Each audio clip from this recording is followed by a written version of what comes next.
Once upon a time there lived a king and queen who loved each other so much that they were never happy unless they were together. Day after day they went out hunting or fishing, night after night they went to balls or to the opera. They sang and danced and ate sugar plums, and were the gayest of the gay, and all their subjects followed their examples, so that the kingdom was called the Joyous Land. Now in the next kingdom everything was as different as it could possibly be.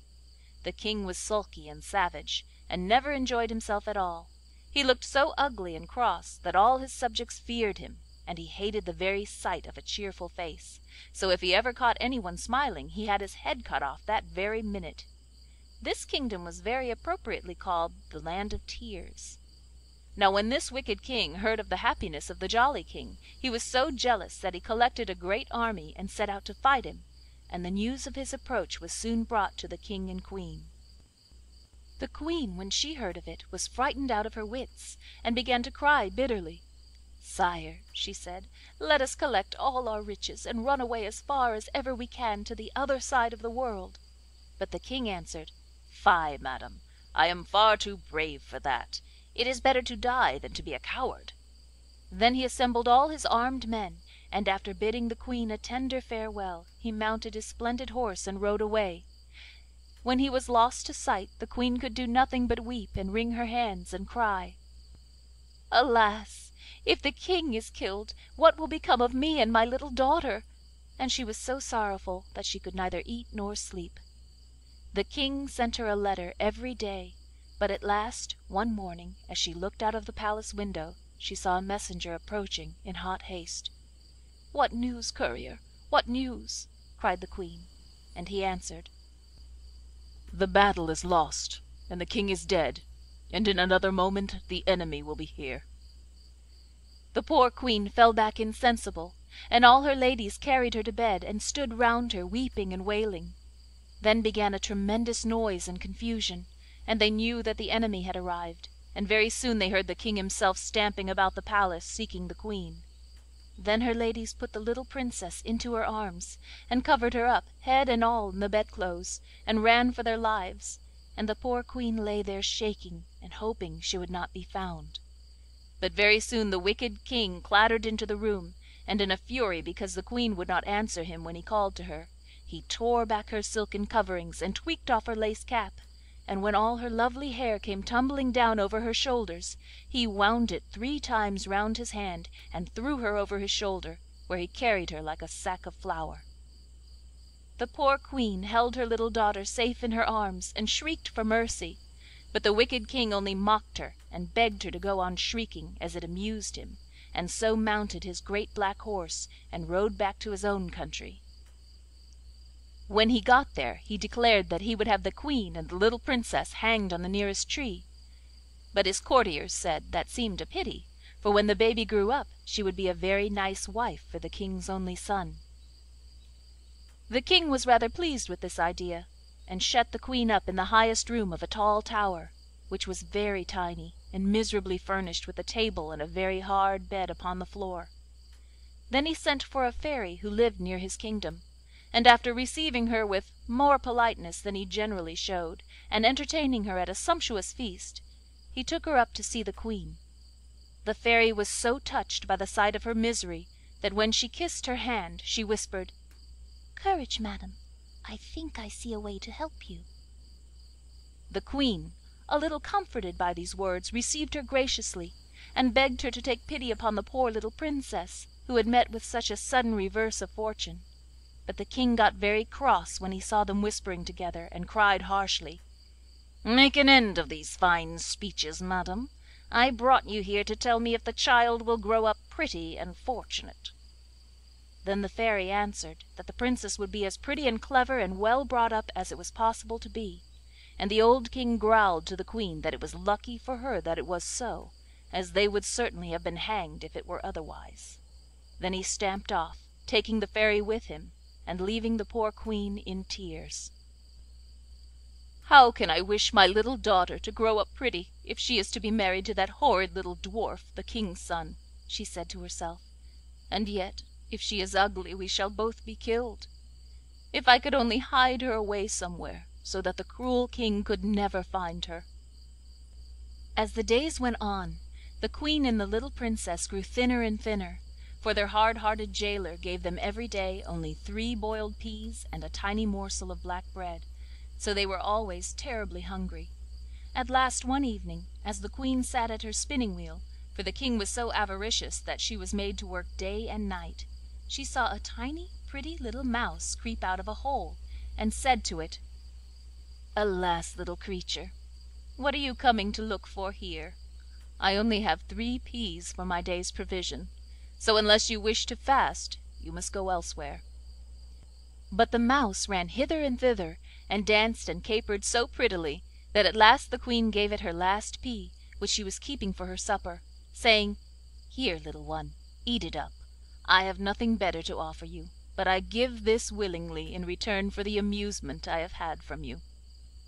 She had hardly spoken when she saw upon the table a delicious little roast partridge, and 2 dishes of preserved fruit. 'Truly,' said she, 'a kind action never goes unrewarded.' And she and the little Princess ate their supper with great satisfaction, and then the Queen gave what was left to the little mouse, who danced better than ever afterwards.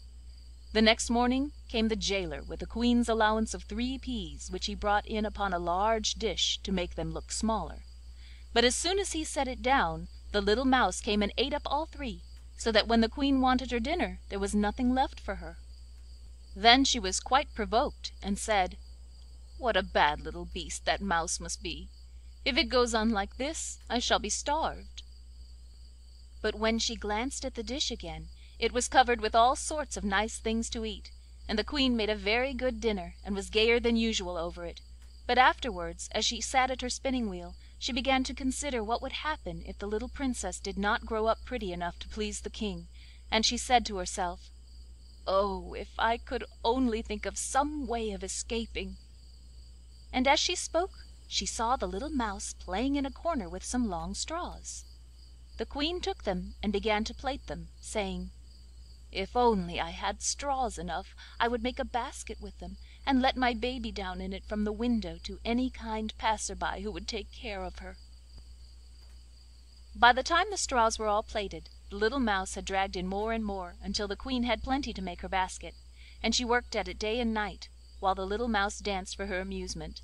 And at dinner and supper time the Queen gave it the 3 peas and the bit of black bread, and always found something good in the dish in their place. She really could not imagine where all the nice things came from. At last one day, when the basket was finished, the Queen was looking out of the window to see how long a cord she must make to lower it to the bottom of the tower, when she noticed a little old woman who was leaning upon her stick and looking up at her. Presently she said: 'I know your trouble, madam. If you like, I will help you.' 'Oh, my dear friend,' said the Queen, 'if you really wish to be of use to me, you will come at the time that I will appoint, and I will let down my poor little baby in a basket. If you will take her and bring her up for me, when I am rich I will reward you splendidly.' 'I don't care about the reward,' said the old woman, 'but there is one thing I should like. You must know that I am very particular about what I eat, and if there is one thing that I fancy above all others, it is a plump, tender little mouse. If there is such a thing in your garret, just throw it down to me, and in return I will promise that your little daughter shall be well taken care of.'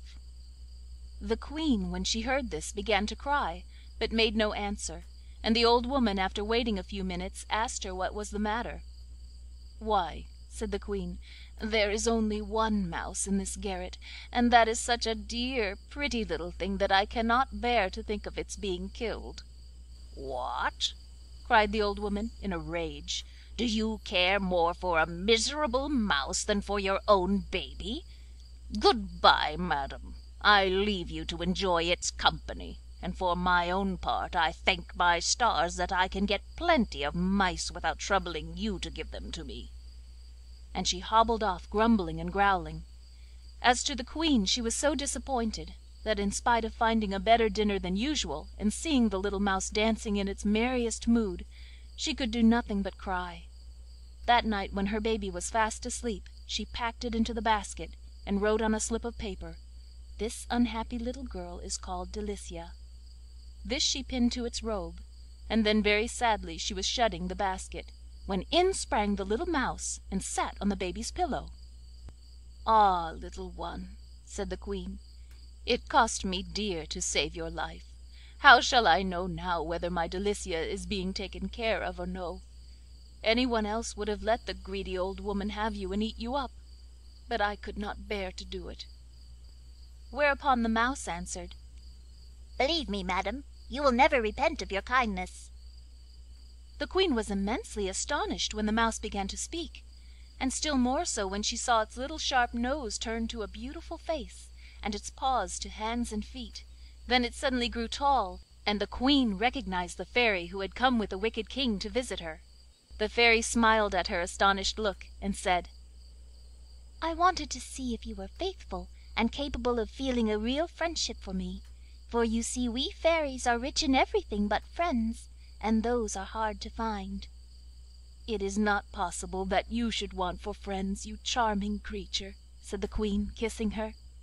'Indeed it is so,' the Fairy said, 'for those who are only friendly with me for their own advantage I do not count at all. But when you cared for the poor little mouse you could not have known there was anything to be gained by it, and to try you further I took the form of the old woman whom you talked to from the window, and then I was convinced that you really loved me.' Then, turning to the little Princess, she kissed her rosy lips 3 times, saying, 'Dear little one, I promise that you shall be richer than your father, and shall live 100 years, always pretty and happy, without fear of old age and wrinkles.' The Queen, quite delighted, thanked the Fairy gratefully, and begged her to take charge of the little Delicia, and bring her up as her own daughter. This she agreed to do, and when they shut the basket and lowered it carefully, baby and all, to the ground at the foot of the tower, the Fairy then changed herself back into the form of a mouse, and this delayed her for a few seconds, after which she ran nimbly down the straw rope, but only to find that when she got to the bottom the baby had disappeared. In the greatest terror she ran up again to the Queen, crying, 'All is lost! My enemy Cancaline has stolen the Princess away. You must know that she is a cruel fairy who hates me, and as she is older than I am, and has more power, I can do nothing against her. I know no way of rescuing Delicia from her clutches.' When the Queen heard this terrible news she was heartbroken, and begged the Fairy to do all she could to get the poor little Princess back again. At this moment in came the gaoler, and when he missed the little Princess he at once told the King, who came in a great fury, asking what the Queen had done with her. She answered that a fairy, whose name she did not know, had come and carried her off by force. Upon this the King stamped upon the ground and cried in a terrible voice, 'You shall be hung. I always told you you should.' And without another word he dragged the unlucky Queen out into the nearest wood, and climbed up into a tree to look for a branch to which he could hang her. But when he was quite high up, the Fairy, who had made herself invisible and followed them, gave him a sudden push, which made him lose his footing and fall to the ground with a crash and break 4 of his teeth, and while he was trying to mend them the Fairy carried the Queen off in her flying chariot to a beautiful castle, where she was so kind to her that but for the loss of Delicia the Queen would have been perfectly happy. But though the good little mouse did her very utmost, they could not find out where Cancaline had hidden the little Princess. Thus 15 years went by, and the Queen had somewhat recovered from her grief, when the news reached her that the son of the wicked King wished to marry the little maiden who kept the turkeys, and that she had refused him. The wedding dresses had been made, nevertheless, and the festivities were to be so splendid that all the people for leagues round were flocking in to be present at them. The Queen felt quite curious about a little turkey maiden who did not wish to be a queen, so the little mouse conveyed herself to the poultry yard to find out what she was like. She found the turkey maiden sitting upon a big stone, barefooted and miserably dressed in an old coarse linen gown and cap. The ground at her feet was all strewn with robes of gold and silver, ribbons and laces, diamonds and pearls, over which the turkeys were stalking to and fro, while the King's ugly, disagreeable son stood opposite her, declaring angrily that if she would not marry him she should be killed. The turkey maiden answered proudly, 'I will never marry you. You are too ugly and too much like your cruel father. Leave me in peace with my turkeys, which I like far better than all your fine gifts.' The little mouse watched her with the greatest admiration, for she was as beautiful as the spring, and as soon as the wicked Prince was gone she took the form of an old peasant woman, and said to her: 'Good day, my pretty one. You have a fine flock of turkeys there.' The young Turkey maiden turned her gentle eyes upon the old woman, and answered: 'Yet they wish me to leave them to become a miserable queen. What is your advice upon the matter?' 'My child,' said the Fairy, 'a crown is a very pretty thing, but you know neither the price nor the weight of it.' 'I know so well that I have refused to wear one,' said the little maiden, 'though I don't know who was my father or who was my mother, and I have not a friend in the world.' 'You have goodness and beauty, which are of more value than 10 kingdoms,' said the wise Fairy. 'But tell me, child, how came you here, and how is it that you have neither father nor mother nor friend?' 'A fairy called Cancaline is the cause of my being here,' answered she, 'for while I have lived with her I got nothing but blows and harsh words, until at last I could bear it no longer, and I ran away from her without knowing where I was going, and as I came through a wood the wicked Prince met me and offered to give me charge of the poultry yard. I accepted gladly, not knowing that I should have to see him day by day, and now he wants to marry me, but that I will never consent to.' Upon hearing this, the Fairy became convinced that the little Turkey maiden was none other than the Princess Delicia. 'What is your name, my little one?' said she. 'I am called Delicia, if it please you,' she answered. Then the Fairy threw her arms around the Princess's neck, and nearly smothered her with kisses, saying: 'Ah, Delicia, I am a very old friend of yours, and I am truly glad to find you at last. But you might look nicer than you do in that old gown, which is only fit for a kitchen maid. Take this pretty dress, and let us see the difference it will make.' So Delicia took off the ugly cap, and shook out all her fair shining hair, and bathed her hands and face in clear water from the nearest spring till her cheeks were like roses, and when she was adorned with the diamonds and the splendid robe the Fairy had given her, she looked the most beautiful princess in the world, and the Fairy with great delight cried: 'Now you look as you ought to look, Delicia. What do you think about it yourself?' And Delicia answered: 'I feel as if I were the daughter of some great king.' 'And would you be glad if you were?' said the Fairy. 'Indeed I should,' answered she. 'Ah, well,' said the Fairy, 'to morrow I may have some pleasant news for you.' So she hurried back to her castle, where the Queen sat busy with her embroidery, and cried: 'Well, madam, will you wager your thimble and your golden needle that I am bringing you the best news you could possibly hear?' 'Alas!' sighed the Queen, 'since the death of the jolly King, and the loss of my Delicia, all the news in the world is not worth a pin to me.' 'There, there, don't be so melancholy,' said the Fairy.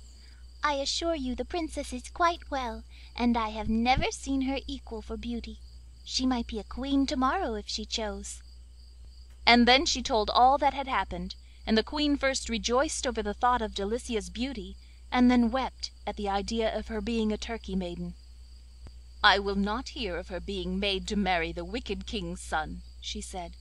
'Let us go at once and bring her here.' In the meantime the wicked Prince, who was very angry with Delicia, had sat himself down under a tree, and cried and howled with rage and spite until the King heard him, and cried out from the window: 'What is the matter with you, that you are making all this disturbance?' The Prince replied: 'It is all because our Turkey maiden will not love me.' 'Won't love you, eh?' said the King. 'We'll very soon see about that.' So he called his guards, and told them to go and fetch Delicia.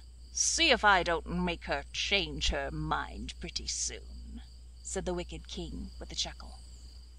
Then the guards began to search the poultry yard, and could find nobody there but Delicia, who with her splendid dress and her crown of diamonds looked such a lovely princess that they hardly dared to speak to her. But she said to them very politely: 'Pray, tell me what you are looking for here.' 'Madam,' they answered, 'we are sent for an insignificant little person called Delicia.' 'Alas!' said she, "That is my name. What can you want with me?" So the guards tied her hands and feet with thick ropes for fear she might run away, and brought her to the King, who was waiting with his son.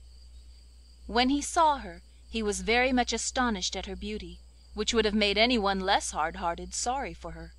But the wicked King only laughed and mocked at her, and cried: "Well, little fright, little toad, why don't you love my son, who is far too handsome and too good for you? Make haste and begin to love him this instant, or you shall be tarred and feathered." Then the poor little Princess, shaking with terror, went down on her knees, crying: "Oh, don't tar and feather me, please! It would be so uncomfortable. Let me have 2 or 3 days to make up my mind, and then you shall do as you like with me." The wicked Prince would have liked very much to see her tarred and feathered, but the King ordered that she should be shut up in a dark dungeon. It was just at this moment that the Queen and the Fairy arrived in the flying chariot, and the Queen was dreadfully distressed at the turn affairs had taken, and said miserably that she was destined to be unfortunate all her days. But the Fairy bade her take courage. "I'll pay them out yet," said she, nodding her head with an air of great determination. That very same night, as soon as the wicked King had gone to bed, the Fairy changed herself into the little mouse, and creeping up onto his pillow, nibbled his ear, so that he squealed out quite loudly and turned over on his other side. But that was no good, for the little mouse only set to work and gnawed away at the second ear until it hurt more than the first one. Then the King cried, "Murder!" and "Thieves!" and all his guards ran to see what was the matter, but they could find nothing and nobody, for the little mouse had run off to the Prince's room and was serving him in exactly the same way. All night long she ran from one to the other, until at last, driven quite frantic by terror and want of sleep, the King rushed out of the palace crying, "Help! Help! I am pursued by rats!" The Prince, when he heard this, got up also, and ran after the King, and they had not gone far when they both fell into the river and were never heard of again.